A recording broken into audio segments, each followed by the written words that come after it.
Welcome to another video. Today we'll have a quick look at the TCP IP model. Two of the most well-known network models are the OSI and TCP IP models. There are some similarities, but for this video we will look at the popular TCP IP model. Some key points about this model are: information or messages are passed through to the neighboring layer until they finally reach the destination.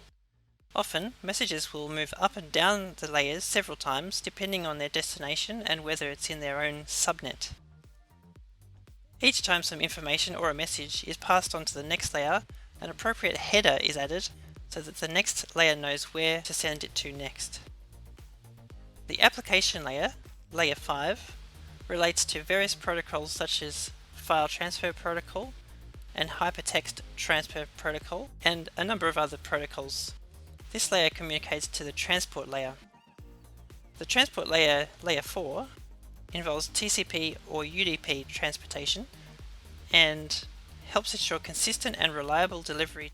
The network/internet layer, layer 3, involves sending the data to and from interfaces that have a known IP address. If the IP address cannot be found on the local segment, a router can search for it in other networks and route the data out to the appropriate part of the network.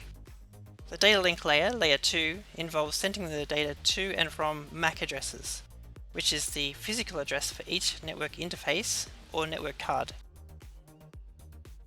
This address is usually permanently associated with an interface.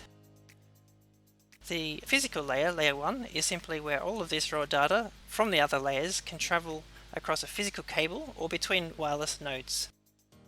Thanks for watching.